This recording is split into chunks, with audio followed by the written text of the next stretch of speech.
Today on Upfront, what to do about Wisconsin's controversial Economic Development Agency. Should the WEDC be rebranded or scrapped and started over?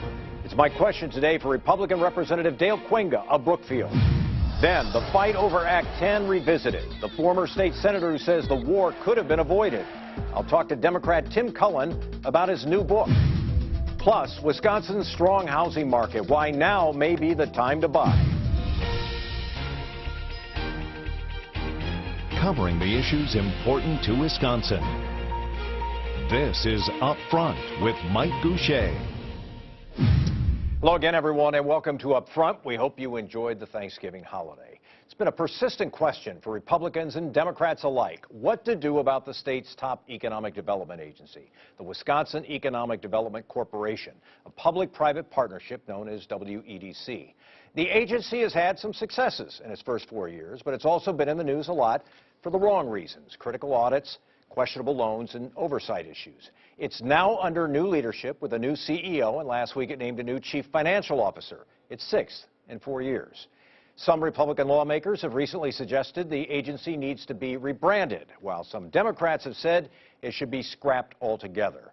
We're talking about WEDC and more today with Republican Representative Dale Kwenga of Brookfield, who sits on the powerful Joint Finance Committee. Representative Kwenga, good to have you back on the program. Yeah, thanks for having me. So how would you describe the performance of WEDC, and what, if anything, needs to be done with it? Yeah, it's been a mixed bag. If you look at the part that's been criticized the most, it revolves around discretionary loans and tax credits. And so I've always been a believer that we shouldn't give discretionary loans and tax credits.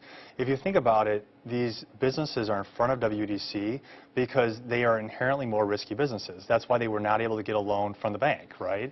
And so if you have an inherently more risky loan and you're going to the government, you're going to have these failures. But what I'd like to see them go from is a place that plays the gatekeeper, which you're doing right now with these loans and some of these tax credits, and become more of a facilitator and keep the tax code fairer, flatter, simpler, and not do state loans in general. So you think they're engaged in some things that frankly don't make sense for an economic development agency? Yeah, absolutely. I mean, if you go back to Dodd-Frank, what Dodd-Frank did is it put a lot of onus on banks saying, we don't want you to do risky loans, because the belief was that risky loans among banks led to the financial collapse, right? So what's happening is these banks are saying, we're not doing risky loans, and these businesses are saying, hey, we need loans. And so these loans, which banks have said are more risky, are now in front of WEDC. They want to help out businesses. They're entering into these risky loans, and so therefore you have more defaults. And so that's both a policy and political problem, and I think it's probably easier just to get out of the loan business altogether. Rebranding, that's what Speaker Boss and some others have talked about. Let's rebrand WEDC in an attempt, frankly, to sort of repair its image. What do you think about this notion of rebranding? Yeah, I mean, I'm open to discussion on that, but essentially I think we got to get down to blocking and tackling. We got to minimize the turnover in the agencies. Right now there's a lot of turnover. How big a problem is that? That's a significant problem. I mean, whether if you're a not-for-profit or if you're a business or if you're a government, if you have significant turnover, there's a brain drain with that. From a client service perspective, that gives a discontinuity of government and services. So, we really got to figure out what the role is. I think it should be just a facilitator, and we have a lot of state assets as far as job training, as far as making sure businesses are connected with the right venture capital firms, but trying to play, let's connect them with other private sector partnerships and private sector ways to finance as opposed to being the financier. You've had some in your party suggest, and we should say, to preface this part of the discussion, that in the last budget you cut millions of dollars from WEDC's budget. Some Republican lawmakers have said maybe they need some more money. Maybe we should be putting some more money back into them. Given their record, should we be putting more money into WEDC? No, I don't think so. I think what we did last time is we took the money out of WEDC and we put that into education, K through 12 education. No, I think that WEDC, especially as they're trying to grow now and clicking the restart building with a new CEO and CFO, is let's see what they could do with the resources they have.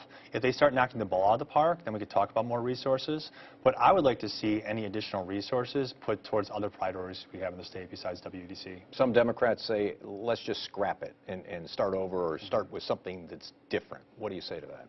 Yeah, I don't, once again, going back to the employee turnover, I mean, I don't think that'd be good for employee turnover. I think let's take what we have, let's work with it, let's get the blocking and tackling down at the WEC and move forward. I don't think... How long do you give them to get the blocking and tackling down? Yeah, I'd say, let's see where we're at. Today is, we're in October. We have another budget in a year from this point in time.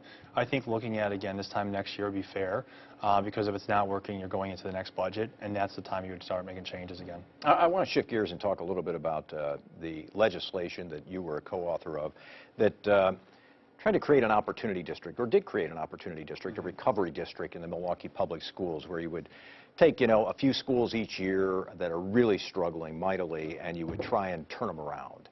And so now we have a better idea of what this is starting to look like. The commissioner, the new commissioner of this turnaround district, says he's not going to be taking over any schools. Wasn't the whole purpose of this to take over some of these schools so you could try something different? Yeah, I don't know who branded the word takeover. We've always called it opportunity schools. And I think the union actually used the word takeover more than anyone else, because they want to instill a sense of fear in people. And it shouldn't be something that we're scared of. I mean, if you're looking at the only school district in the state that's failing, and of those that there's 50 schools in that school district that are failing, all we said is not taking them over, whatever that means to the teachers union. What we're saying is let's try something different. And so what I've heard from Dr. Means and Dr. Driver, who also wants to try things different, is that let's see if we could try something different. And so, we put in the legislation that when you try something different, it could be a traditional public school, it could be a charter school, or if you want to use the option of having a choice school that's non-parochial, you could do that as well. We didn't give guidance as far as what it should be. We just said is that when you have schools out there where the teachers union is locking arms in front of and saying, keep your hands off our school, and that school has a 0% reading proficiency, we are going to do no harm by having someone come in and say, we need to have a different course of action, a different plan for this school and try something differently. And so I'm really anxious to see what Dr. Means and Dr. Driver is going to do. And I'm also You're not discouraged? No, not discouraged at all. You don't think that the county executive, because of perhaps political pressure or whatever, is trying to move around the original intent of the legislation? Yeah, and I'm not going to speak to Chris Abley's intent. I think Chris Abley has done a good job as far as, I think he cares. Let me put it that way. I think he's someone who cares about the community. I think that extends to education. But if you look at this, let's look at what's happened over the last 6 months with the Milwaukee School Board. The Milwaukee School Board has done things that they previously were not doing. And I think part of that is that you look at this legislation and we put the pressure on them saying, we want to see you change things. We want to see you have a plan, because the status quo is not working. And so you saw them authorize a charter school for a young man, Maurice Thomas, who's an accomplished young man in Milwaukee, who's going to do a charter school. You saw them authorize another charter school for Carmen, which is knocking the ball out of the park with their students. And you're seeing them come up with a new plan for Bradley Tech as well, with MSOE and MATC. So I think some of the actions the board has taken in the last 6 months, and also with Dr. Means' appointment and also Dr. Driver doing what she's doing, is really moving us in a direction where we're trying some new ideas at a limited number of schools. And that's bottom line, you sound optimistic. You're optimistic? Yeah, I am optimistic, because I think that, generally speaking, across the political spectrum, a lot of people want to try some new ideas. Representative Dale Quingo of the Joint Finance Committee, the Republican for Brookfield. It's good to have you back on the program. Appreciate it. Coming up next, he had a ringside seat for 40-some years. Former State Senator Tim Cullen on his new book and what he says has changed in Wisconsin politics. Plus, Wisconsin's surging housing market, the areas that are booming, and why now might be the time to buy. That's when Up Front continues. Up Front with Mike Goucher, brought to you by the American Transmission Company and the Wisconsin Corn Growers Association.